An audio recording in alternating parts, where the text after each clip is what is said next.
All right. Hello, folks. I'm back at you with another video. I was going to start this video. I needed to do a smidgen of research before I started it. And I literally did a smidgen, like I did like 8 minutes. And I'm pretty convinced that I'm correct. Let me start with what I was going to say, which is that I am coming to the realization that we should probably stop saying that everyone is a child of God because I don't think that's correct. And I don't even think the Bible is going to back you up on that. So I don't remember what I was thinking about the other day, but um, yeah, it dawned on me that we're kind of throwing this term around loosey goosey like. And I think the Bible actually takes great pains to distinguish this. So it's not so much about semantics, it's more about, um, the idea of being a child of God. Um, Sort of backs up what I think is going on with what we're doing here as human beings. So, just to clarify, because I feel like I've said this over and over in a lot of videos, the fact that we're here, we're here for God to have a family. We're here to make a choice. We're here as a test, and all of these different ways to frame the same information. Here comes another one. So I was telling someone the other day about the fact that, when we go to heaven, we are going to be, once we're perfected and once we, have our heavenly supernatural form and all of that stuff, we're not going to be like Adam and Eve who were in the garden and they were naked and they didn't know. So that right there is an indication that God is not necessarily trying to return us back to the original state. It's going to be an advancement on the original state. And because we're going to probably, I think the thing that will go back is the connection between God and man.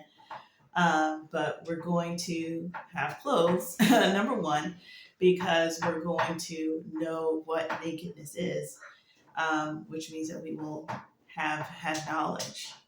And the fact that we're going to be perfected and have knowledge in this next iteration of, after this world is come and gone, that right there kind of tells you that God really did know the end from the beginning and planned this whole thing out. So, as much as everything kind of went off the rails, he did plan for it, and this was the final intention. I know that we've probably gone to church a lot, heard a lot of preachers talk about Adam and Eve screwing up the plan, and Jesus having to come in and rectify the plan and all that. And there is something to that, of course, but by all accounts, we're going to be an improved version of the initial project, which was Adam, essentially. So, with that in mind, because I'm thinking, okay, so Adam was the original. I won't say he was a prototype, but he was the original. Perfect. Okay, he sinned, and then sin enters the world, death enters the world. But through him, um, he's able to make all of these others who, instead of not having a tree in a garden that they're not able to eat from, they will have eaten from the tree and have um, chosen God anyway.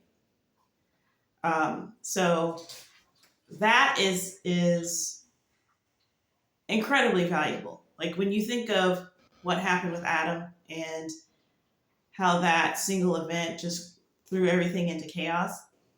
It's like having I don't know, it's like the Terminator, and having like the first Terminator is this one version, and then you have the other version that's like liquid and can like do all the stuff. It's like it's like having a robot that can, it's like I am a robot, blah blah blah, and then you have the next iteration and it has vocal inflection and human emotion and all of this stuff. Like um it's like that. I'm just using that as an analogy, but I mean, just think of that in terms of like God creating. Like there is a high possibility that we are actually, the righteous of God is actually going to be like an impressive thing when we get to heaven, because um,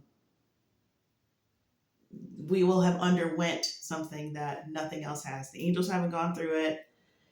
It's either one or the other. It's like the angels, they have free will, but they have seen heaven. And then you've got the people that have free will and haven't seen heaven, but are, maybe, I don't know. I don't know what I'm saying. Are you okay over there? Because it sounds like you're going to barf. Okay. Anyways, the dog's in here with me. That's the dog I'm talking to. Anyways, so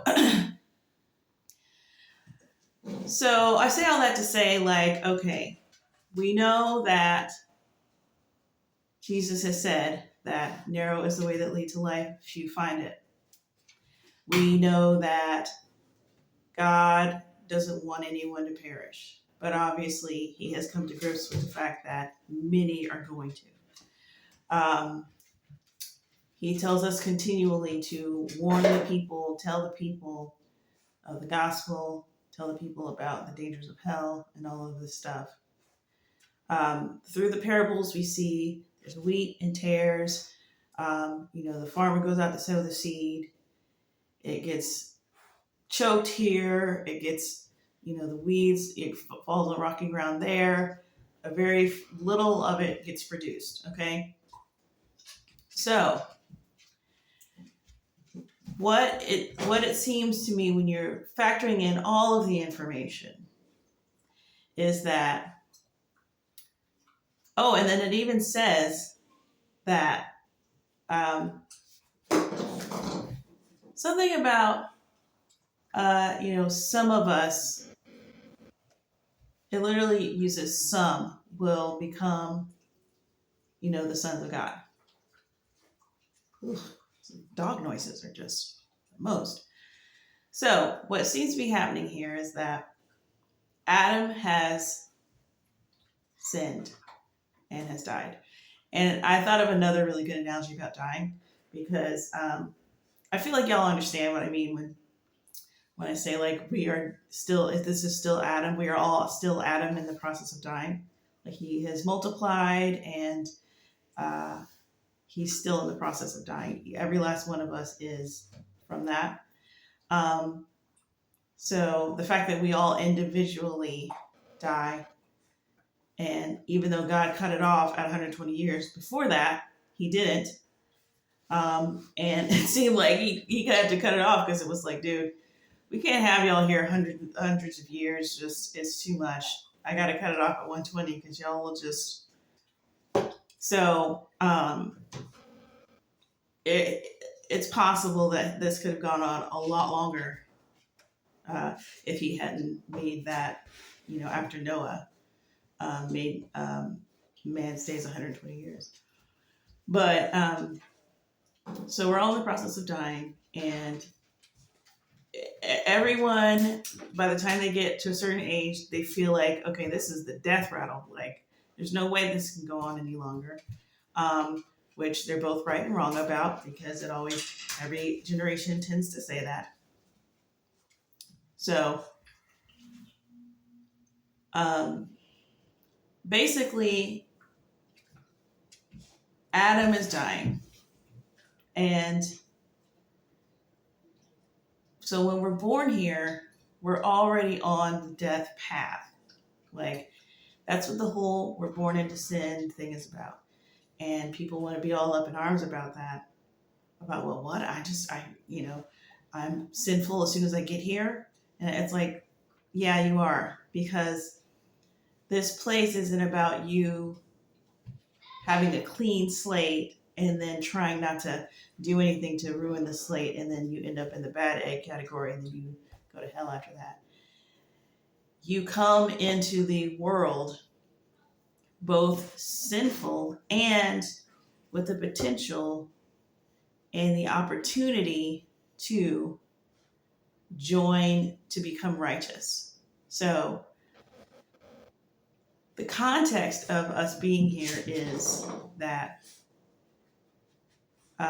God is allowing your birth to take place and your life to take place so that you can participate. I was about to say in the lottery, but that's not really, it's not random, but it's like you get to participate in having the opportunity to live forever with God. And you have to make the choice. So the point of being here is to choose. The fact that you are sinful is sort of the point, but not really. The main point is you making the decision, which I think is really solidified by, all the NDEs, all the near-death experiences of people who get asked by God to make a choice, like constantly happens. So a lot of people don't want the choice made for them, just want to know if they're good or bad. That's already, you're bad. Like, and it's not necessarily any fault of your own. That's not the point. It's like, there's got to be an equivalent of that.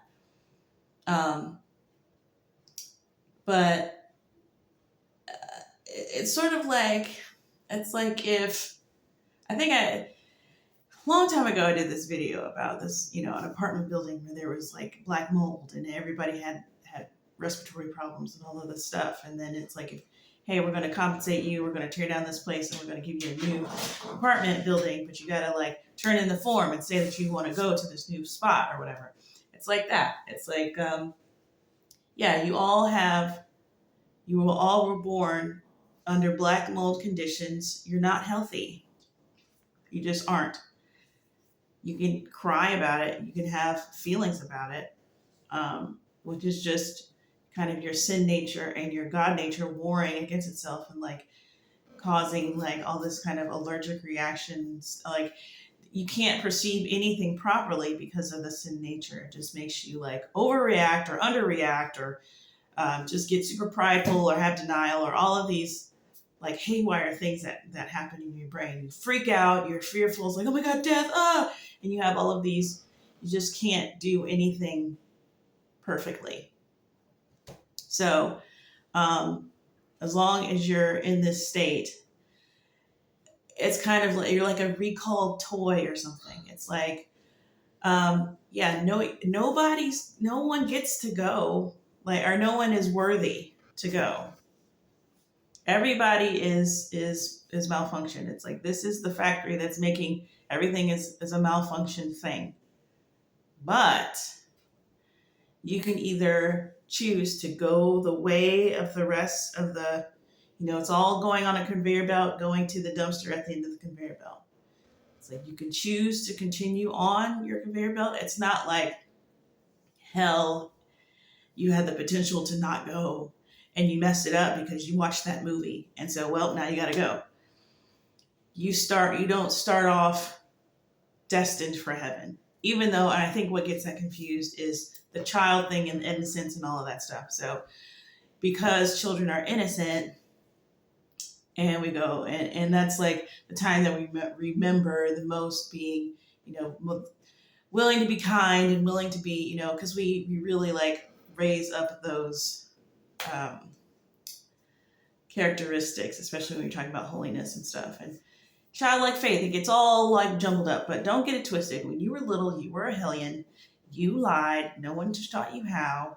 I've seen kids do some, like, kids also have a way of just having this, they can be evil and not hold back. I mean, we've all experienced that, where there's just they don't throw the brakes on it because they're so childlike and so like wide eyed about everything.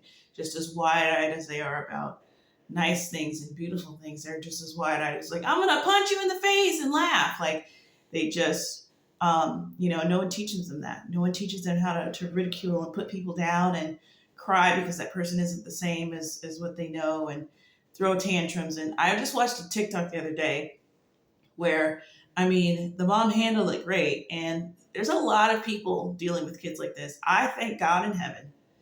Like, it makes me feel bad for complaining about anything in my life because my kids were, easy is not even the word, because you got these parents who have to deal with the meltdowns and the tantrums. They got a mini me. And this video of this kid, and it was nap time, and the kid did not want to take a nap. And so the kid just started wishing evil on his mom. Like, he was just like, you're gonna, I hope somebody, I don't remember what it was, but it was like,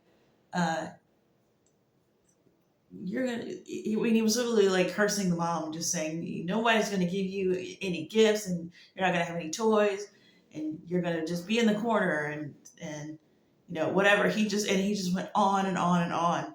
And the mom eventually just started cracking up laughing because she just kind of took it as like he was a little kid, and it was just so like, and she's probably, taken aback. I know it's something that a lot of parents would break down and cry, or just kind of like not show their child that they were breaking down and crying at their words, because it's like a showdown of wills. And, when she laughed, the kid was like, it's not funny. Like it just was whatever. She was like, why would you wish that on somebody? She just found it funny. And, I won't say that it's just like, you need to keep an eye out on that kid, but it was just like, she had a great reaction to it, because it's like, well, I got to raise this kid. And, there's something childlike in the immaturity of not knowing how that can impact a person. Or who knows, maybe that's just literally how his personality is already there. You got to wait and find out. You know what I'm saying? So, but yeah, so you don't come to the earth squeaky, like nobody here is. It's also because none of us have seen heaven. So we don't know what the perfection would be. As far as we can take the concept of perfection, it's like never tripping and falling and always having the right word to say, and all of these technical things. It has nothing to do with being pure in all ways, and all of these things that perfection really is. That to the point where, you're just in the presence of God, and you just instantly are hitting the floor because the atoms are, what I'm saying? It's like, we don't understand truly what perfection is. We kind of just have our ideas about it. And so, we want to be insulted by the fact that forget about this. Like, I understand that you want to like get rid of the spirit of perfectionism that makes things like robotic and makes people like unfeeling or whatever, but the celebration of the flaws is like getting to be too much. It's like, and that doesn't make you human either, by the way. You being flawed is not humanity. That's you being flawed. Okay? So please stop with our imperfections and our flaws. We have to have those. It's what makes us human. No, it doesn't. So we've got a lot of our little ideas baked in, which is why I think, the gospel gets misunderstood, which is going to anyways by the majority of people. But I think you need to understand the paradigm, how different the paradigm is. And also that it's not just, oh, Christians have a different paradigm. If you look in nature, you can see what we're talking about. And it's just framed differently by the world, because the devil wants to hide all of these facts. But the reality is, you come into the world not perfect and about to go into the not perfect bin. So, and if you find that scary, you can find that scary for a little bit, but there's something that can be done about it, which is you can file a request with God and say, hey, I don't want to go to the imperfection bin and live eternally with other imperfect beings while we all do imperfect things to each other on a constant basis forever. I want to be fixed. I want to be mended. I want to go to the original manufacturer and get my stuff fixed. And in the meantime, endure while I'm here and tell as many other people as I can that this is a thing, that this is a potential out, that we don't have to live in this imperfect state, sort of imperfecting each other to death until we're bitter and hateful and die. So, yeah. And in that, it's very important to understand, like, we're not all children of God. We're all a creation of God at this point. We're all a creation of God, and some of us are children of God. And because God is love, and this could be my own personal whatevers, but maybe this is where I excel because of this is my personal whatever, but I'm very much about, like, it's less about how great or what, my own personal whatever. It's more about how God is, God's nature. So it's like God loves us because he is love, and he's just going to do that. So what we're trying to convey when we tell people God loves you, he doesn't want you to die and all this, and that's all true. But don't feel like this is a contradicting message so that you have to say, well, yeah, but why hell and why this and why punishment? Because it's completely asinine to throw that all out of it doesn't make any sense. Where did it come from? Like, no one wants to make this up. You can't just throw it out and dismiss it and say, like, a loving God wouldn't do X, Y, and Z. You are misconstruing. Like, I understand why you would say that. But you don't understand the context of your own situation and what we're dealing with. So, God is giving you the opportunity to choose him, but, and he's giving you that opportunity because you are his creation. He doesn't particularly want to lose you. He has a vested interest in you. That is true. So it's not his love that is keeping you out of hell.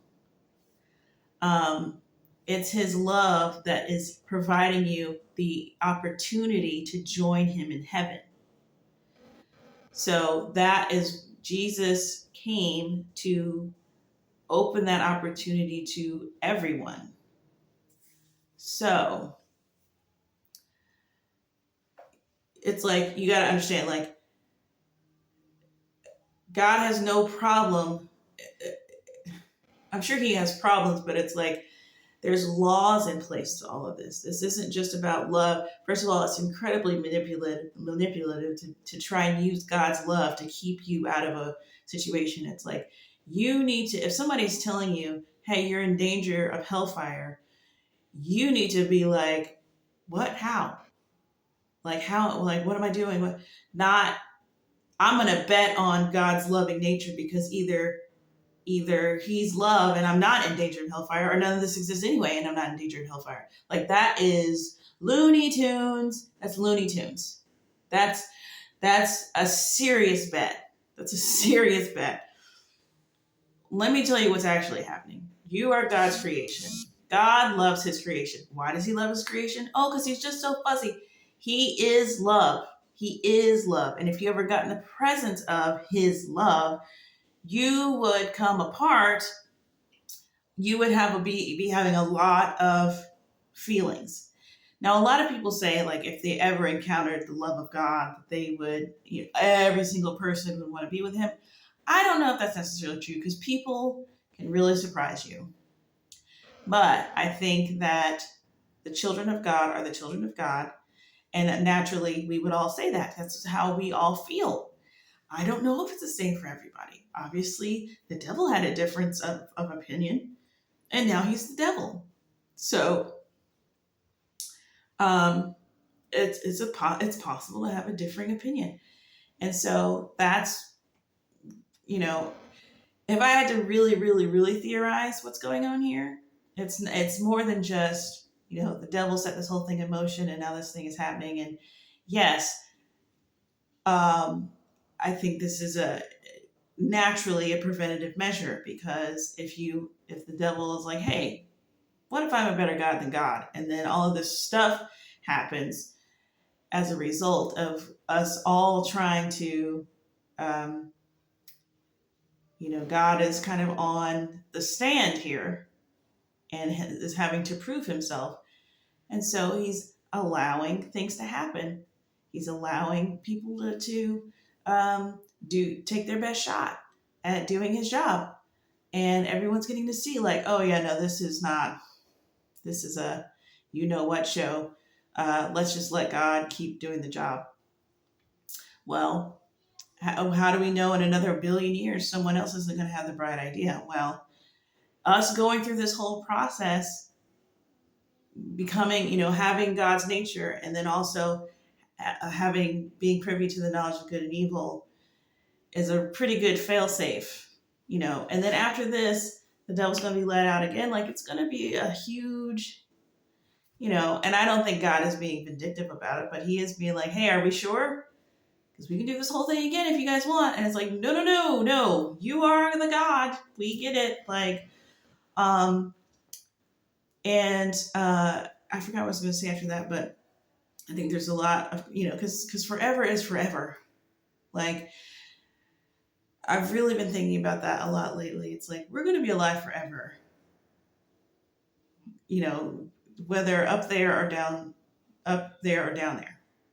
Like, your bad 50 years, 80 years, 42 years, 18 years, 27 years, and then forever. So you being salty about your bad years in the bad place where everyone was bad. And then it's like, oh, I thought we liked the loving God, because the loving God is giving every person the same grace and the opportunity. The person that took your opportunity, and the person that lied on you, and the person that left you for dead, he loves them too. All loving, the loving God. And that's the other thing. It's like when you say this stuff about, how could a loving God do this to me, and this other person that I saw? It's like, okay, well, it's because the loving God was trying to help that person that did that thing to you get away, because he loves him too. So there's a lot of stuff being managed, and it's incredibly prideful to think that you can figure this stuff out more. And I understand that people don't even think that it's real. So they like to just kind of be like, well, how come this and how come that? Because they don't think it's actually real. But if you're not going to think that it's actually real, you should, like, why are you even entertaining it? Like, you got to entertain it fully if you're going to. Otherwise, be quiet, because it's like, the moving parts, like, stop it. So if you can't handle the loving God letting the evil go on this earth for a limited amount of time, so that they can have the choice to accept him, which is what this thing is about, because one person choosing to accept him is really an incredible thing, incredibly valuable thing. And also, the reason why I wanted to do research on this was because I was like, you know what? Yeah, I don't think the Bible says that we're children of God, like in a general sense. It doesn't use that term. I was like, in fact, I think that you have to. I'm trying to think. Well, what does it say then? Because why do people keep saying that we're all children of God, and where does it come from? And the dog definitely just farted, dude. That is foul. So anyway, oh, wow, I can't even focus. Anyways, like I think it says. Then I was like, well, it does. There is this thing about being a son of man, like because I'm thinking of like, well, what does God refer to people as? And quite a few times, like the angels will come down, or God will be like, son of man, say this, or whatever. He's talking to prophets or whatever. It never says, you know, son of God. In fact, it's not the only person that's ever referred to as the Son of God is Jesus, and he refers to himself as that, or at least he refers to God as his Father. And they had a big problem with that.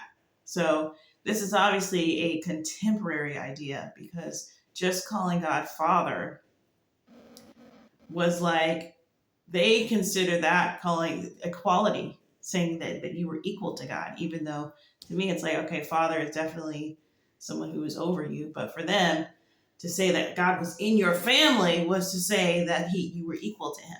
So every people going around saying they're children of God are would just be way out of pocket before Jesus. And I think that is the change, is that once Jesus came, what it is he gave people the opportunity to become children of God. And as I was reasoning this stuff out, and it's not that I was like looking for the Bible to sort of solidify my ideas, but that's totally what happened. So I didn't even mean to do that. I really didn't. But I was just like, I was looking for, because I'm just sort of knowing what I know of the Bible. I'm just like, well, it feels like it's like this. And so I was like looking for places where it said child of God. And I really couldn't find anything. Like in a broad sense, like, or God's children. But what I did find was basically what I was thinking. But it says, let me just start here. Okay, so it says, dear children, do not let anyone lead you astray. This is 1 John 3:7, starting in verse 7. The one who does what is right is righteous, just as he is righteous. Now, I don't know who the he is, because it's not uppercase. It just says he. But I love this whole idea, like the one who does right is righteous. The one who does what is sinful is of the devil, because the devil has been sinning from the beginning. The reason the Son of God appeared was to destroy the devil's work.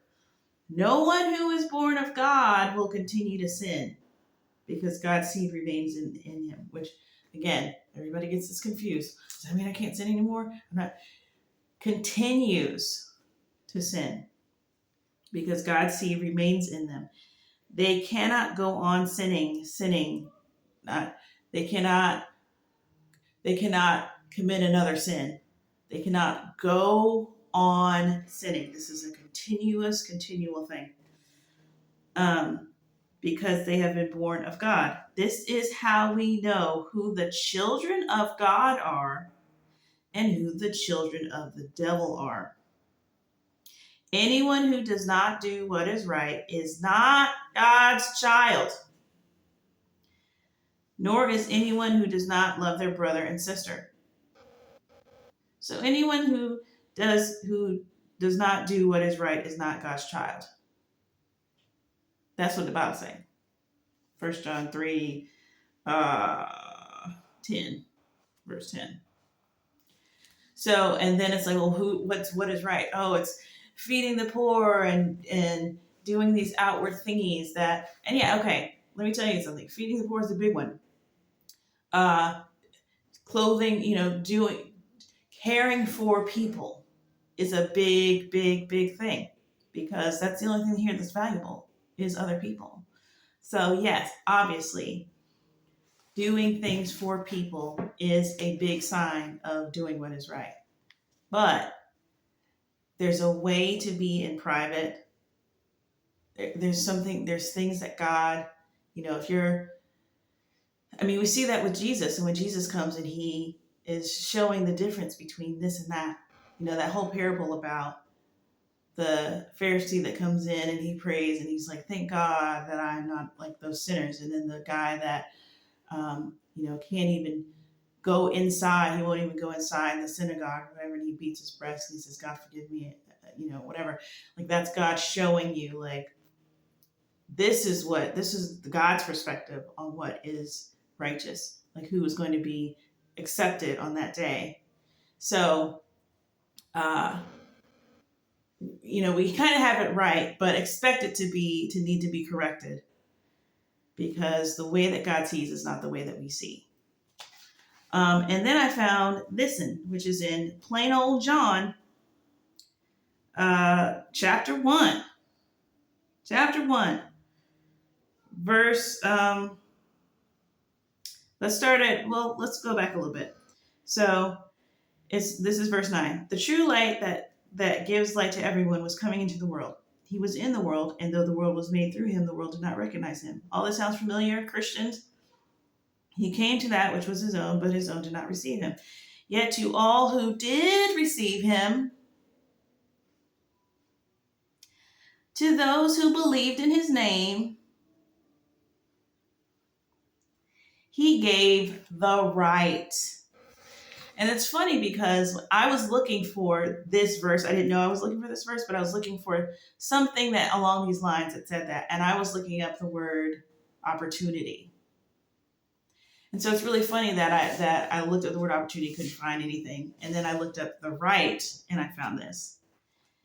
So he's giving away not the option, which, would be kind of along the lines is what I was thinking. It's like, hey, do you want to be my child?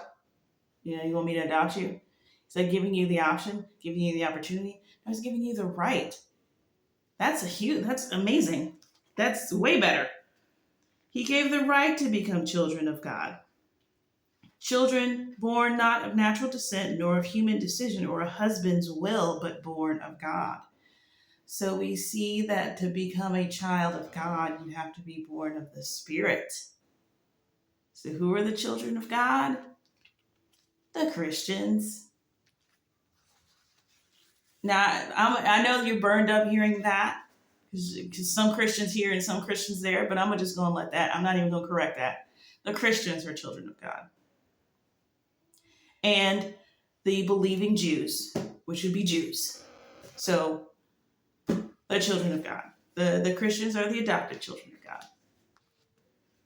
Because all you had to do is receive Jesus, who was the true light that gives light to everyone, and everything was made through him, and the world didn't recognize his own. You believe in him, God is going to give you the right. Sounds a lot like justification. So that's, first of all, that also speaks to how important Jesus is to God, which is going to be another video. I might do that today because I'm kind of like in a place right now. But so yeah, you got to believe, you got to accept Jesus and believe and have faith to become a child of God. That's how Abraham did it, because he believed and that was credited to him as righteousness. This is just like literally another way to say the exact same thing. So through faith, Jews were created. Through faith, Christians are created. And that makes you a child of God. Until then, you are a product of God. You are a creation of God. But you're going to have to do what is right, is what John keeps trying to tell you. Do not let anyone lead you astray. The one who does what is right is righteous. Oh, what's right? What is right? Honestly, really? not throwing dirt on a word to make it obscure so that you can fit into the category. That's obviously not right. So you're already losing that battle. Why don't you go find out what is right and try to do those things? Why don't you ask God, tell God that you believe in Jesus? Like, how hard is that? That you believe that he died for you. And it's so easy that anyone's persisting and trying not to do that. It's like, just forget it. Forget it. Find somebody else, because guess what? Y'all are all on the conveyor belt. Island of Misfit Toys. Everybody born a misfit. And if you want to get together and make a big misfit group and whatever, and celebrate yourselves for being such awesome, flawed pieces of crap, great. I, for one, acknowledging that I'm still a piece of crap in this metaphor, but on my way to glory to go get fixed, that's going to be incredibly valuable to me. And that's going to inform my perfect nature, which is something that Adam did not get to have. Initially, at least. I mean, I guess he just kind of went through the same process that we all did. Anyways, so yeah, stop calling yourselves children of God if you're not a believer. Because you're not a child of God. You're a creation of God until further notice. I guess that's my PSA and I'm done. So my phone's ringing, so I'm going to just go.